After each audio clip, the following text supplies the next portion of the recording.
I want to read to you from the 5th chapter of 1 Thessalonians, verses 16 and 17. Be joyful always. Pray continually. Give thanks in all circumstances, for this is the will of God in Christ Jesus. I think all of us, when we were little kids, we like to have secrets. We'd like to, I'd like to know something you don't know. When we grow up, we still have secrets. If you listen to TV or listen to the radio, you'll find that there's a secret ingredient or a secret something for sale that will solve every problem of your life. The secret ingredient, the secret nutrient, the secret object, all kinds of things like this. They'll make you happy. They'll give you self-esteem. They'll give you good health. They'll give you long life, and the list goes on and on about what these secret things will do for you. The sad part about all of that is that when you get all these secret things, you find out, hey, they didn't do very much for me. But in the Bible, there is something very different. There's what I think of as a key secret, not the key secret, but a key secret to a happy life. This week, every nook and cranny of our country will celebrate Thanksgiving. It isn't a new holiday. It goes all the way back to the book of Leviticus. The Jewish people had a holiday, a feast, not just one day, but a number of days together, called the Feast of Tabernacles, or the Feast of Ingathering, and it was celebrated after the harvest had been laid by. In Europe, they have what they call the harvest home that goes way back prior to the American Revolution. And of course, in Plymouth Colony in 1621, there was a celebration of a time for Thanksgiving. Well, Thanksgiving is a biblical idea. Thanksgiving is something that you and I don't just celebrate once a year, but we ought to celebrate all the time. What about learning to be grateful people? You know, there are some things that happen in life that there's no way for me to pay for. All I can do is be grateful for it. How could I ever have paid my parents for the kind of rearing that they gave me? Don't have the money. I don't have the capacity to really reimburse them for anything like that at all. Someone has done something great and wonderful for you. How do you pay them back? How do you express some kind of indebtedness to these people? Well, sometimes we can't do that. So what do I do, or what should I do instead? One of the things that I need to learn to do is to become a grateful person. When I become a grateful person, I become a different person. I don't mean for this to be political at all, but our country stands at the crossroads of so many difficult problems. There are problems that politicians and statespeople are constantly trying to solve. But the partisanship that comes up as a result of some of these things becomes something where I've got to call him something worse than he called me. And we lose sight of the fact that gratitude to another person for what he means to our country, what he is doing for our country, gratitude is very seldom expressed. Have you ever stopped to think of a family? When they have a problem, all they can do is accuse the other person. All they can do is say, this is why you're wrong, this is why I'm right. And they go on and on and on, and they seldom express gratitude for the other individual. Well, Paul says in the passage that I read just a moment ago, he said, be joyful always. Oh, wow, stop and think about, for just a minute, the circumstances in which he made this statement. He was being persecuted in all kinds of ways, personally. The church was being persecuted. Churches were going off the deep end and false doctrine of all sorts. And he lists in 2 Corinthians, he lists so many of the problems that he has. And then he says, besides all of this, I have the anxiety of all of the churches. But the Thessalonians he wrote and said, be joyful always. This is a state of mind. It isn't sort of a hip, hip, hooray that just comes as a sort of an overt expression of something, but it's a state of mind. And that's what Paul was really talking about. And then he says, pray without ceasing or pray continually. And then he makes a statement, in everything give thanks. In everything give thanks. Notice he didn't say for everything give thanks. He said in everything. Whatever your situation is, whether you're poor or rich, whether you're employed or unemployed, whether you're happy or not happy, he says, learn to be joyful in every circumstance. A great statement that he made also in Philippians 4, when he says, I know what it's like to be in want. I know what it's like to have plenty. He says, but I have learned something. What is it, Paul? I have learned that in whatever state I am, therein to be content. Isn't that a great statement? When the Roman government was against him, when churches were against him, when the Jews were against him, when the pagans were against him, he says, be joyful, whatever the situation. Boy, if we could just move that idea into every nook and corner of our lives, it would be so wonderful. But now there's something else here he said in this. He didn't say, in everything be thankful. What did he say? In everything give thanks. There is an expression to my thanksgiving, Paul said, that's very, very important. Now, somehow or another, I don't know exactly how this works, but somehow or another, when I express thanks to other people, I go away as a better person myself. When I was in school at Lipscomb, there was an old man there who at one time was the president of Pepperdine University, Pepperdine College at that time. I think he was the first president that they had. His name was Batzel Baxter. He had a son by the name of Batzel Barrett Baxter, who was also one of my teachers. Old Brother Baxter, we used to call him, because he was the father. Old Brother Baxter was making a speech in chapel one time, and he told this story. He was a great storyteller, by the way. He said back in the old days, when he was preaching out in the country, depression, flu was rampant, people were sick, people were poor. And he went out to visit, he and his wife, they went out to visit a family. The family had children. The children were all sick.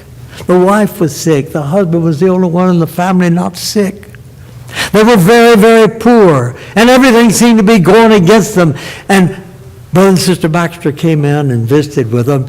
And as they were getting ready to leave,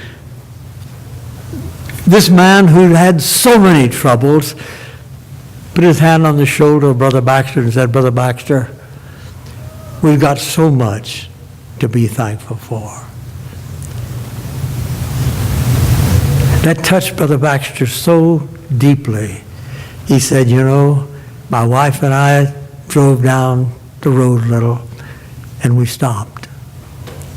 And we sat there and cried to think of the depth of his understanding of gratitude.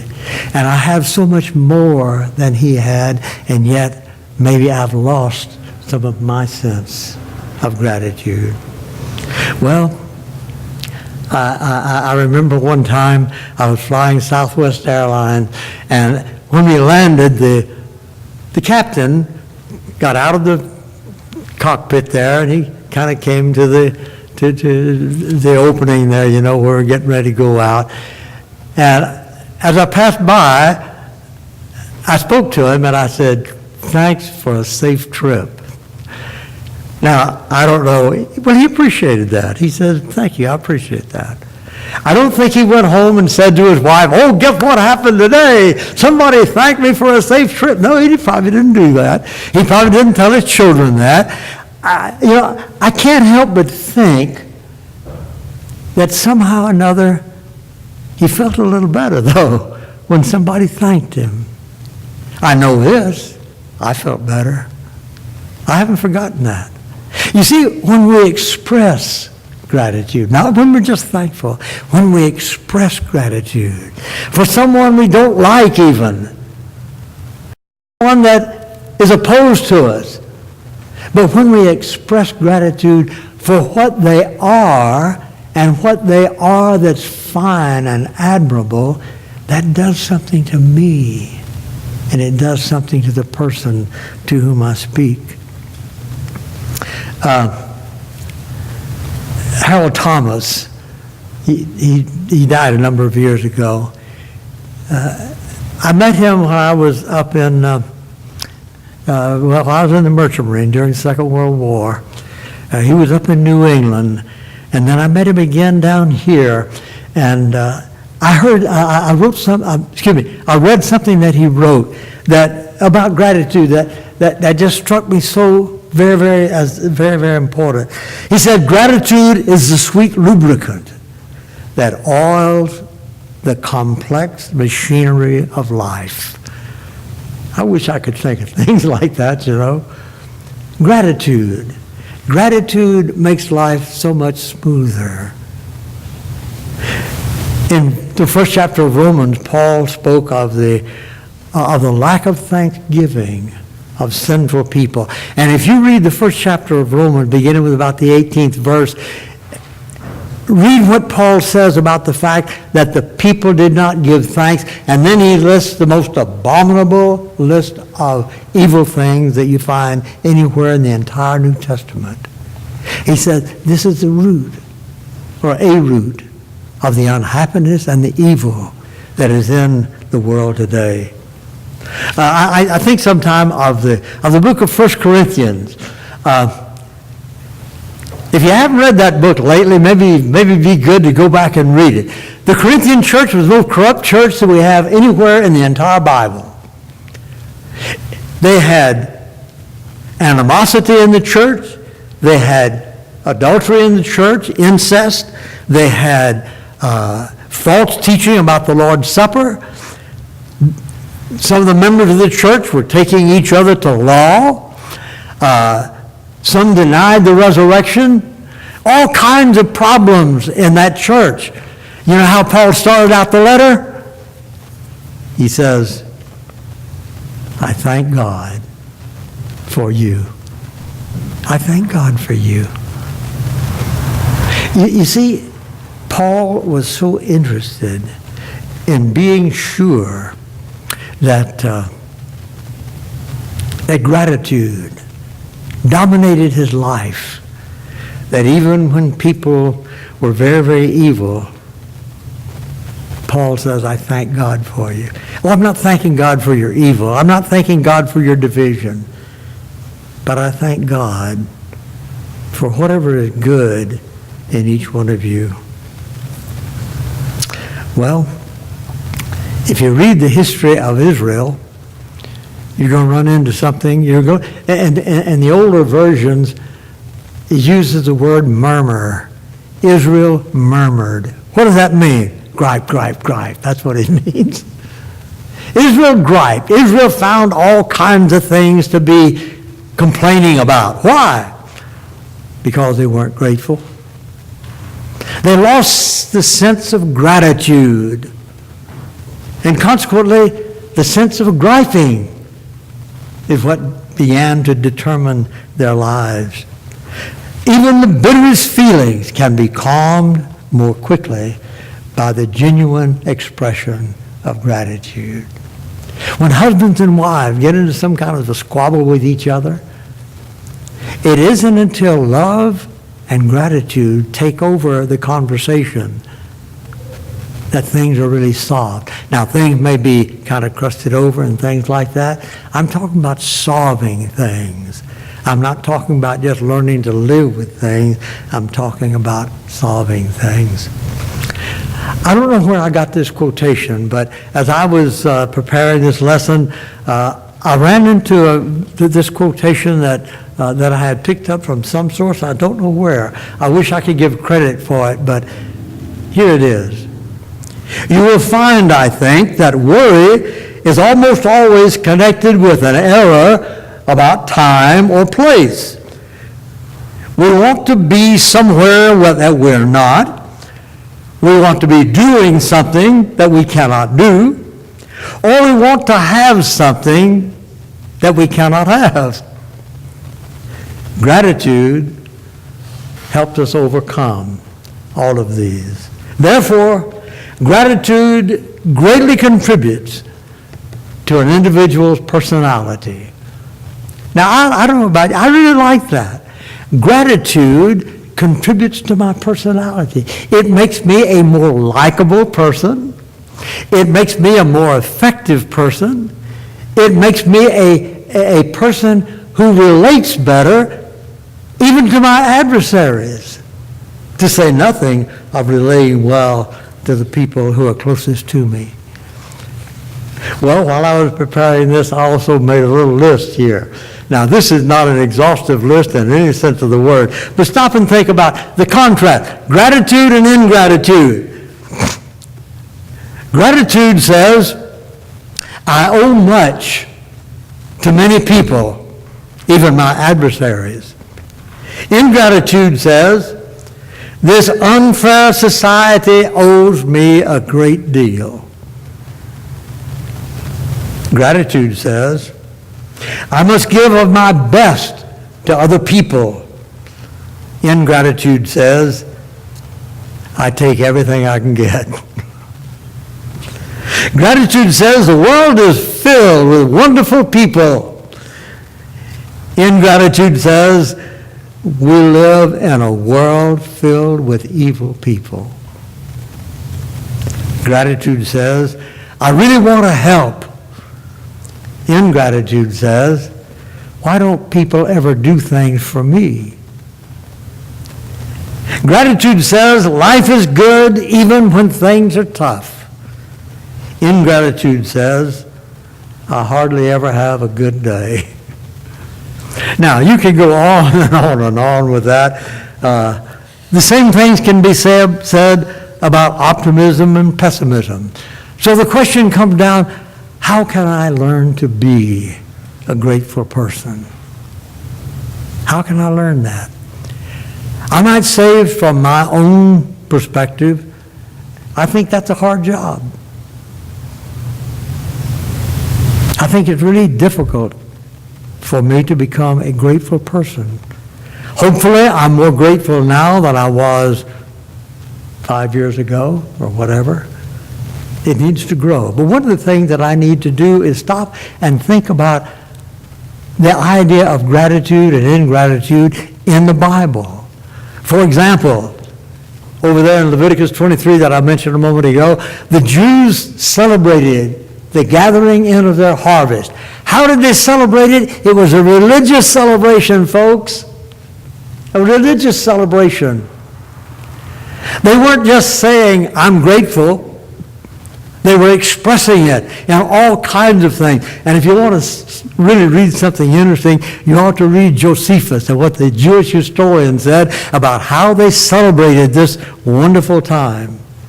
Well, when Jesus fed the 5,000, you remember that? Few little fish, few little pieces of bread here. You know what it says? He gave thanks. He gave thanks. I would have probably said, how in the world are you going to feed all these people with this little bit of stuff? But Jesus says, I'm thankful that I have this little bit of stuff. I'm thankful for that little kid that gave it to me. I'm thankful for his mother who prepared the lunch for him. There's so many things here to be thankful for. Well, turn the table just a minute. The apostles, I think, were frustrated, but also it seemed that they lost the idea. How are we going to feed all these people? Send them away. No, Jesus says, let them stay here. I'm going to take care of that. But the first thing he did was offer thanks. Now, there's another very interesting statement in Acts, the 27th chapter of Acts. Paul is right in the midst of a shipwreck, a storm at sea just before the shipwreck. This storm had been going on for 14 days, folks. 2 weeks. And he calmed the people down, and he said, now, the Lord's going to take care of us. Nobody's going to die. The ship and the cargo are all going to be lost, but you're going to be okay. Now, they haven't eaten for a long time. He says, now, everybody eat something. You need it. But then what does it say? Paul paused and offered thanks. He offered thanks. Here's some questions that I wrote down that I think are important for us. What does the expression of gratitude do to you? When you say to someone, I really appreciate, I really thank you for this or that or whatever it might be, what does that do to you? I think every time we express gratitude like that, we go away a little different than we approached.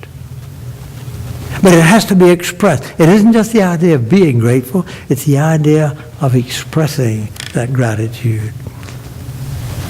What did this do to you or for you? How does gratitude help you overcome insults and the hurts of life? If there ever was anybody who had insults given to him, it was Paul, Jesus, these people who suffered for their faith, and yet they didn't allow those things to be the dominant force in their lives. How does gratitude help solve a problem that I have of pettiness?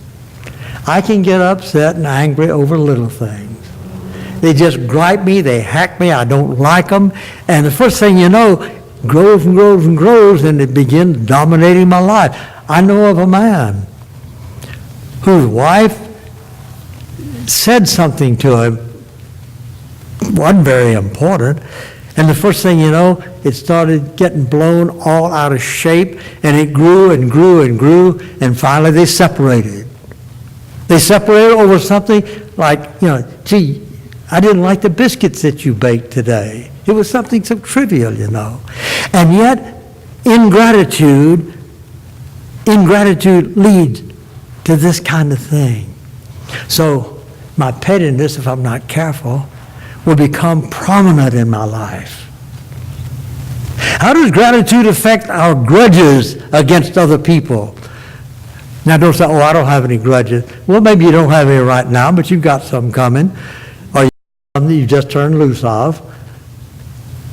And then we might also say, how complicated is it to learn gratitude toward others? Stop and think. Thank you is not hard to say at all. You can say thank you to somebody else, and it's just really a great and wonderful book. How many of you, please raise your hands for this, how many of you know how to swim? Well, that's almost everybody. How many of you who know how to swim? How many of you learn to swim by sitting down and reading a book on how to swim? Please raise your hand.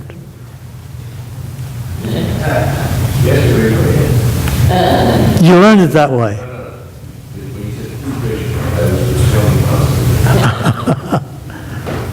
Gratitude is like this. We don't learn gratitude just by hearing about it, reading about it. We learn gratitude by doing it. Jump in the pool and learn to swim. get wet, learn swimming. You going to sink? Yeah, you're going to sink. Are you going to splash around? You're going to be scared? Yeah, you're going to be splashing around and be scared. Gratitude's that way. Maybe the first time you say thank you to somebody, I'm glad I got that over with. Well, the whole idea is that the more we practice gratitude, the more adept we are in further practice. Now, all of you know Ron Tyler. Ron comes over and preaches for me while I'm in Korea, and Ron comes to the Wednesday night class. Ron's a real friend of the congregation. I want to tell you something about Ron Tyler, especially since he's not here. Ron Tyler was taught Christianity before he became a Christian. He was taught Christianity at the University of New Mexico by a man who was operating the Bible chair there. This fellow's name was Stephen Eckstein. Stephen Eckstein meant so much to Ron Tyler. And sometime after Ron finished the course, he finally became a Christian, and he became a fine professor and a fine preacher. He sat down and wrote Stephen Eckstein a letter telling him how much Stephen Eckstein had meant to him.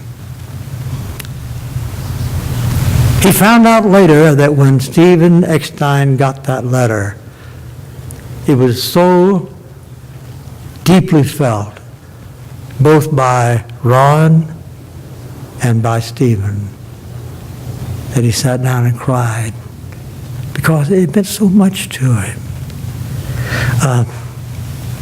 Folks, you and I need to learn to say thank you.